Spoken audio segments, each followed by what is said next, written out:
साचे दरबार की जय। माई मेरी सच्चियां जोता वाली, माता तेरी सदाई जय। विधि विधान के इस पवित्र चैनल में आप सबका स्वागत है। आज हम आपको बताने जा रहे हैं कि नवरात्रि की इस पावन बेला में अखंड ज्योत की स्थापन की विधि क्या है। माता रानी की इस अखंड ज्योत को स्थापित करने के लिए इस प्रकार का कोई शुद्ध पात्र होना चाहिए। उस पात्र में किसी प्रकार का संभव हो सके तो ये अष्टदल बनाना चाहिए, 8 पत्तों वाला कमल बनाना चाहिए। इस कमल को बनाने की एकदम सिंपल साधारण विधि आपको मैं समझाता हूँ। वैसे तो अष्टदल कमल अनेकों प्रकार से बनाया जाता है, लेकिन इसका जो सबसे सरल विधान इसको देखकर आप सब लोग बना सकते हैं वो ये है कि रोली के द्वारा इस तरह से पहले 4 लकीरें खींचें आप,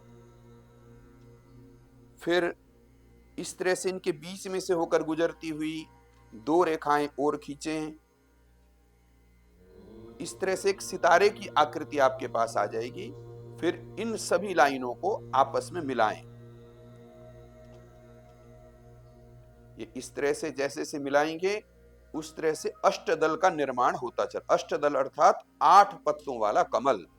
चाहे माता को स्थापित करना हो, चाहे माता रानी की ज्योत रखनी हो, इस तरह के अष्टदल कमल का निर्माण करना अत्यंत शुभ फलदायी रहता है। इस प्रकार आपके सामने अष्टदल कमल का निर्माण हुआ। इसमें फिर कुछ माता की ज्योत के लिए कुछ आसन रूप में पुष्प रखेंगे। फिर माता की ज्योत को स्थापित करेंगे।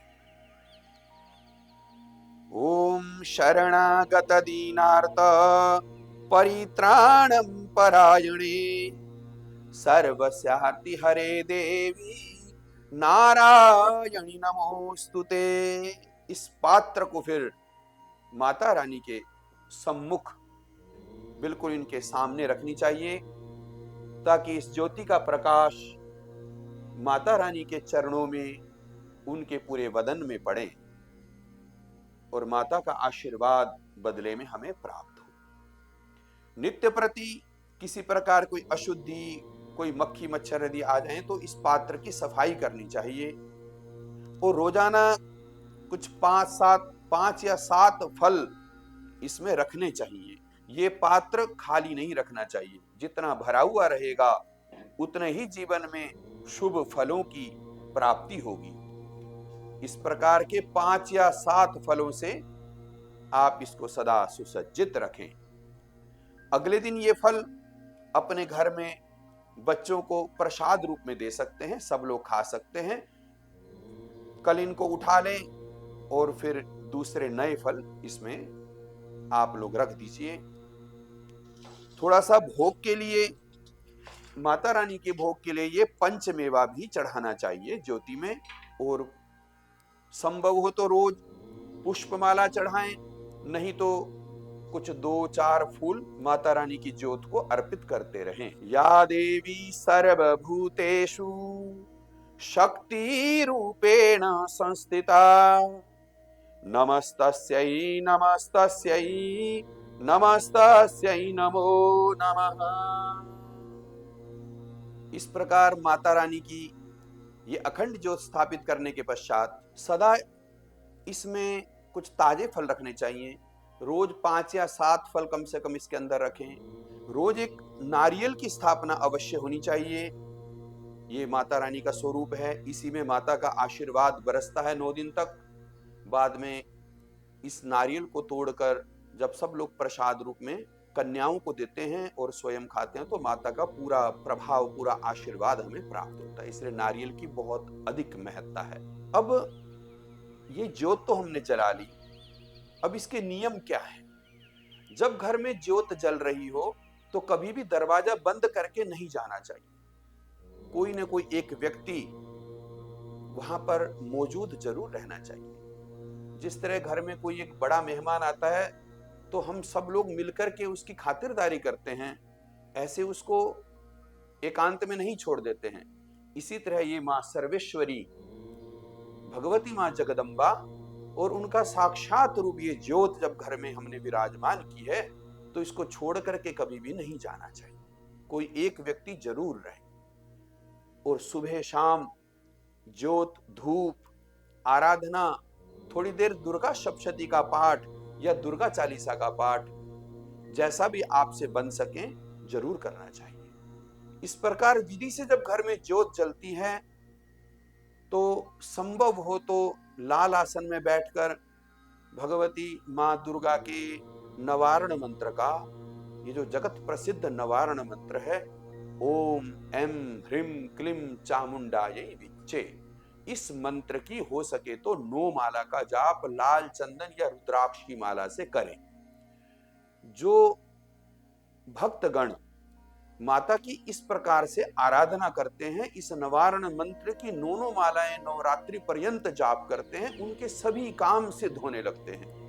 कितनी भी बड़ी पीड़ा हो, कितनी बड़ी मुसीबत हो, कितनी बड़ी रुकावटें हो, प्राप्तियों में किसी भी प्रकार की अड़चन हो तो वो अड़चने तुरंत दूर होने लगती। इसलिए इस मंत्र का हो सके तो जाप करें। बैठकर नहीं जाप कर सकते तो मन मन में इस मंत्र को याद करके जरूर इन 9 दिनों तक जाप करना चाहिए। चलते फिरते उठते बैठते ओम एम ह्रीम क्लीम चामुंडाय विच्चे, ओम एम ह्रीम क्लीम चामुंडाय विच्चे। यदि ये मंत्र बोलने में भी आपको असुविधा हो तो आप जय मां दुर्गे, जय मां शक्ति, जय मां दुर्गे, जय मां शक्ति, इस तरह माता के किसी भी परम मंत्र को, किसी भी माता के पवित्र नाम का हमेशा उच्चारण करें। हो सके तो एक बंदा माता रानी के आगे भूमि में शयन करें। संभव हो तो ऐसा जरूर करना चाहिए कि जमीन में आसन, गद्दा इत्यादि बिछा करके सामने ही सोना चाहिए। यदि ऐसा संभव न हो तो जिस भी बेड पे आप सोएं वो साफ हो, पवित्र हो, उसमें जूठन न हो, उसमें बैठकर ना खाएं। घर में एक व्यक्ति को व्रतवासी जरूर रहना चाहिए, व्रती जरूर रहे।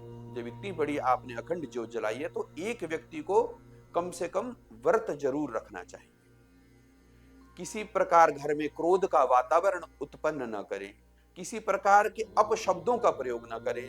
इन 9 दिनों में किसी की निंदा चुगली आदि न करें। हमेशा मन में माता रानी का और मधुर स्वभाव की ही धारणा करें। कोमल हृदय रखें।